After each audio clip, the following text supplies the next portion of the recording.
Hey everyone, welcome back. Ready for another deep dive. Let's do it. Okay, so today we're tackling the world of ELT.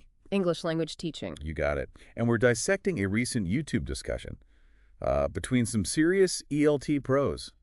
I mean, these folks really know their stuff. Oh yeah, they got into some fascinating debates. Definitely.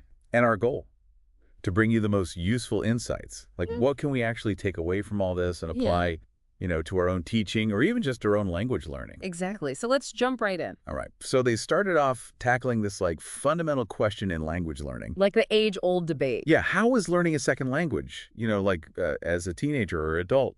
Different from how we pick up our native language as kids. Right, because you don't see toddlers cracking open grammar textbooks. Nope, not at all. And the ELT experts in the video, they really highlighted this difference. They did. They brought up this idea of Chomsky's language acquisition device. The LAD, exactly. This idea that little kids have this built-in language learning superpower. Like their brains are just wired for it. Exactly.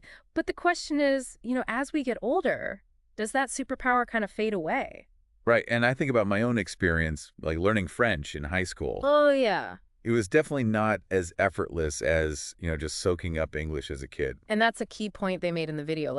In the classroom, we're dealing with more conscious learning. So versus that unconscious absorption that happens with little kids. Right. And that has huge implications for how we teach. It makes total sense. So yeah, that was a big one right out of the gate. Okay, so we're not just relying on that childhood superpower anymore. But how do we actually teach English effectively to adults? Well, they moved on to another hot topic. Oh, yeah. CLIL, Content and Language Integrated Learning. Okay, break that down for me. So basically, instead of teaching English as a separate subject, what if we integrate it into other subjects? Okay, so instead of having a separate English class, you're learning English while you're also learning science or history. Precisely. The argument is that language is best learned when it's a tool, not just a subject, you're using it to learn something else. I can see that. So instead of just memorizing vocabulary lists in isolation, you're actually applying the language in a real context. Right. And the experts brought up some examples like teaching science experiments in English or even computer programming. Oh, that's interesting. I could see how that would be way more engaging for learners. Absolutely. But they also acknowledged that there are some challenges with CLIL. Like what? Well, teacher training is a big one. I can imagine. You can't just expect a history teacher to suddenly become fluent in English and be able to teach their subject effectively in a second language. Yeah, that would take some serious professional development. For sure. And then there's the issue of resources, like finding textbooks and lesson plans that are designed for this integrated approach. That makes sense. Yeah. But it sounds like if it's done well, the benefits could be huge. Definitely. It could really transform the way we approach language learning. Okay, but now I'm curious, where did the conversation go from there? Because I know they didn't shy away from the big picture question. Oh, they definitely didn't. The next topic was a big one. All right, I'm ready. Lay it on me.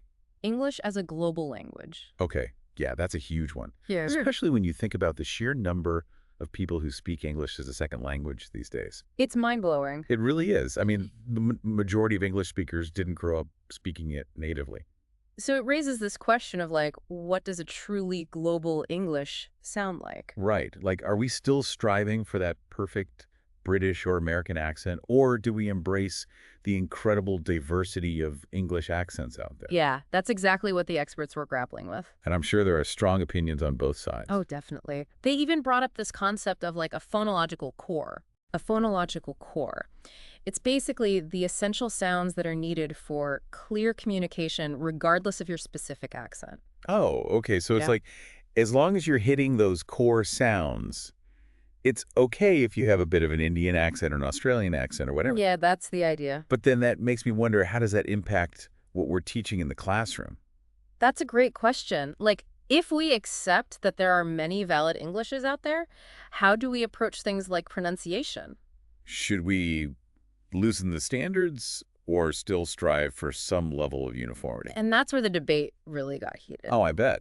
Because on the one hand, you want learners to be easily understood by a global audience. Right. But on the other hand, you don't want to stifle their individual expression or make them feel like their natural accent is wrong. Exactly. It's a tough balance. It really is. And it's something for you, the listener, to think about, too. Yeah, how important is it to you to sound like a native speaker? Is that even a realistic goal in today's world? It's a good question.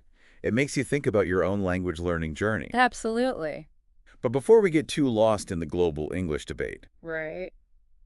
let's shift gears to some other hot topics these experts tackled. Sounds good. Because they didn't shy away from the controversial stuff, Not at all. like the role of the learner's first language in the classroom. Oh, yeah, that's a big one. I'm dying to hear what they had to say about that one. Well, buckle up, because we're diving into that next. So yeah, the role of the learner's first language in the classroom.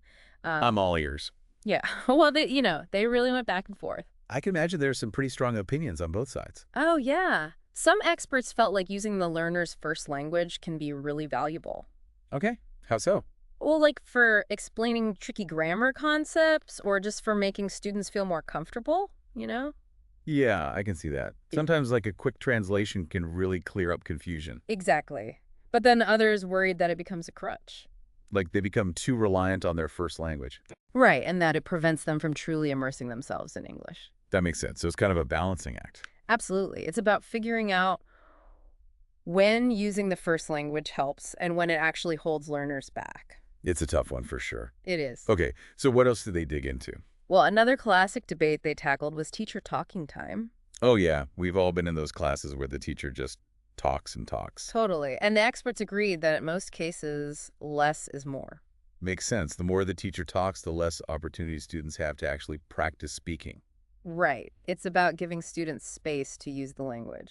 But then is there a danger of going too far in the other direction? Like, what do you mean? Well, I mean, sometimes you need a good explanation from the teacher, right?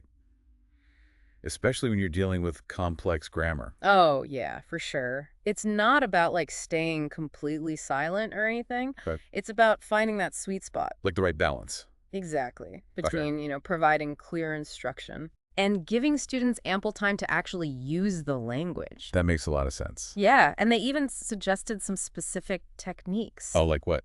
Like using more elicitation. Elicitation. Yeah, basically it's about prompting students to come up with answers instead of just giving them the information directly. Okay, so instead of just saying this is how the present perfect works, you ask them questions that lead them to discover the rule for themselves. Exactly. It's about guiding the learning process without dominating it. I like that. And I bet it keeps students more engaged, too. Absolutely. Because they're actively participating instead of just passively listening. It turns the classroom into more of a collaborative space. Exactly. And speaking of active learning, they also couldn't resist tackling another classic ELT debate. Uh-oh, which one? How much should we focus on explicitly teaching grammar rules? Ah, the grammar debate. That's a big one. It is. I remember spending hours in school memorizing verb tenses, Oh, yeah. but I'm not sure how much it actually helped me speak more fluently. Right. And the experts brought up both sides of the argument. As I'm sure they did. Yeah, some argued that having a clear understanding of grammar rules is essential. Like it's the foundation. Exactly. It's like having a roadmap of the language, I see the analogy. But then others argued that too much focus on grammar can make learning feel really dry and theoretical. And they probably prefer a more immersive approach. Right, like you pick up the grammar naturally through exposure to the language. So like learning by doing. Exactly. But ultimately, they emphasized that there's no one-size-fits-all answer. That's probably true for a lot of things in ELT. It is. The best approach really depends on the learners, their level, their learning styles, even their goals. So it sounds like effective teaching involves considering all these different factors, Absolutely. like how much to use the first language, how to balance teacher talking time, and how much emphasis to put on explicit grammar instruction. It's about tailoring your approach to the specific needs of your learners. It makes a lot of sense when you put it that way. And you know what? This actually leads perfectly into another hot topic they discussed. Oh, yeah. The role of textbooks in the ELT classroom. Oh, the textbooks. Yeah, That's a topic I have some strong opinions about. I bet. What are your thoughts? Well, I remember feeling both relieved and frustrated by textbooks. Okay, interesting. Relieved because they provided structure, like a clear path to follow. Right, a framework. Exactly. Yeah. But frustrated because some of them felt so outdated and irrelevant. And you've hit on the exact points the experts brought up. They did. Yeah, like textbooks can be great for providing that structured curriculum. Right. Making sure everyone's on the same page. And they can also be helpful for learners who, feel more secure having a physical book to refer to. Yeah, I remember some classmates who treated their textbooks like sacred objects. But then, like you said, they can also be incredibly frustrating. Oh, yeah, especially those textbooks with, like, stilted dialogues. Oh, I know what you mean. Like, no human being actually talks like that. Exactly. It's like they're trying too hard to be educational that they forget to sound natural. And the experts, they pointed out how important it is for textbooks to be up to date. Yeah, they got to keep up with the times. And culturally sensitive, too. Oh, that's huge. And ideally, even a little bit fun. Yeah, make it enjoyable. Yeah. Nobody wants to read a boring textbook. Right. But they also acknowledged the challenge of finding textbooks that tick all those boxes. Yeah, especially in a world where language is constantly evolving. Exactly. It's a tough one. It is. And it's something for you, the listener, to consider, too. Yeah, like, what was your experience with textbooks like? Did you find them helpful, or were you craving something more engaging and relevant to your life? It's a question every teacher has to wrestle with. Yeah, like, can you create better materials yourself, or do textbooks still hold value? Tough choices. But then, of course, the conversation took a turn toward a topic that's impossible to ignore in today's ELT landscape. Okay, I think I know where this is going. Online teaching. You got it. It feels like the whole world shifted to online learning practically overnight a few years ago. It really did. And the ELT experts, they didn't shy away from the challenges. Oh, I bet. It must have been a huge adjustment. It was.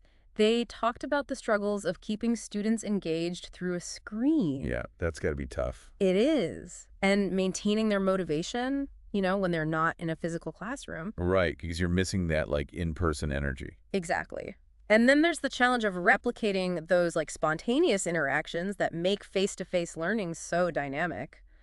So it makes you wonder, are we really prepared for this new reality? That's the question. Are we just trying to recreate the traditional classroom experience in a virtual space? Or are we, like, reimagining what ELT can look like in this new online world? And the experts, to their credit, they were very honest about their own struggles with this transition. That's good. Yeah, they admitted they're still figuring things out. I appreciate that honesty. Yeah, it makes them seem more relatable. Yeah, like they're on this journey of discovery right alongside us. Exactly. So, yeah, they talked about, specific challenges. Okay, like what? Well, like the difficulty of maintaining student engagement online. Yeah, it's so easy to get distracted when you're learning through a screen. It is. Think about how tempting it is to check your phone or browse the internet, when you're supposed to be focusing on a lesson. It's like trying to have a conversation with someone while they're scrolling through social media. Totally. They're not really present. Right, their mind is somewhere else. Exactly. And then there's the challenge of keeping students motivated when they're not surrounded by classmates and that in-person energy. It's true. You miss those social connections. You. It's not just about absorbing information. It's about interacting with others, practicing your skills, and building confidence. In a supportive environment. Yeah, exactly.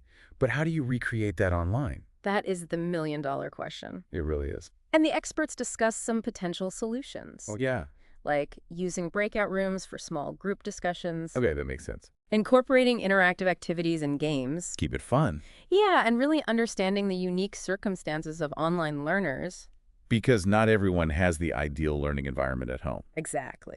They emphasize that flexibility and empathy are key. So it's not just about transferring what we do in a physical classroom to a virtual platform. Right. It's about understanding the new challenges and opportunities that come with this online learning environment. And adapting our approaches accordingly. It's like we're all learning as we go. We are. And that brings us to the final thought-provoking point the experts left us with. Okay, I'm intrigued. A phrase that really stuck with me. All right, I'm ready. What was it? They said, "Don't make your students glad twice." Don't make your students glad twice. Don't make your students glad twice. I'm trying to remember that from the video. I don't think I fully got it. Yeah, it's a bit cryptic, right? Yeah, like, don't we want our students to be happy? To be excited about learning English? Of course we do. But think about it like this. If students are super enthusiastic at the beginning of a course, And then they're equally relieved when it's over. Uh-huh. What does that tell us about the experience in between? Oh, I see what you mean. It's like they were happy to start something new, Right. but then maybe the actual learning process didn't live up to the hype. Exactly. Like the middle got a bit lost, and they're just glad it's over. So it's like we need to make sure we're not just creating excitement at the start and finish, Yeah, but that we're like sustaining that engagement throughout the entire learning journey. exactly. That's the danger they were highlighting. Okay, so how do we do that? How do we avoid this glad twice trap? Well, they really stress the importance of ongoing reflection and adaptation. Okay. Like regularly checking in with yourself and asking, what do my students need right now? Okay. Are my teaching methods actually meeting those needs? Makes sense. Am I creating a learning environment that's both challenging and enjoyable? So it's like that constant process of fine-tuning we talked about earlier. Finding the right balance of, first language use teacher, talking time, grammar, instruction. Right. It's about being responsive to the ever-changing needs of your learners. Exactly. And sometimes it might mean getting creative. Like thinking outside the textbook. Totally. They talked about incorporating more real-world projects Okay. and authentic materials into their lessons, Even in an online setting. especially in an online setting. So instead of just working through textbook exercises, maybe students could collaborate on creating a podcast in English. Yeah. Or design a website for a local business. Exactly. It's about making learning feel relevant to their lives. Giving them a chance to actually use English in a meaningful way. And for you, the listener, maybe this sparks an idea. Yeah. What are some ways you could incorporate more authentic learning experiences into your own English practice? Good question. Think about your interests and your goals and get creative. This whole deep dive has really got me thinking. Oh, yeah, me too. It's like ELT is so much more than just teaching grammar rules and vocabulary. It really is. It's about creating a dynamic and engaging learning experience. That caters to the unique needs of each student. And I think that's what makes it such a rewarding field. Absolutely. As ELT professionals, we have the power to not only teach a language, but to open doors to new cultures, opportunities, ways of thinking. It's about empowering people to connect with the world in a deeper way. And who knows, maybe we can even inspire them to keep learning and exploring long after the course is over. No glad twice feelings there. Exactly. And you know what? I think this brings us to the final takeaway from those ELT experts. What's that? The future of ELT is inextricably linked to the changing needs and expectations of learners. In an increasingly globalized world. It makes you wonder what English language learning will look like 10, 20 years from now. It does. Will we see even more diverse forms of English emerge? Will technology completely transform the way we teach and learn? These are fascinating questions, and I encourage you, the listener, to keep exploring them. Because as we've seen in this deep dive, ELT is a dynamic and evolving field. It is. So stay curious, stay engaged, and never stop learning. Well said. Couldn't agree more. That's all for today's deep dive. Until next time, happy learning.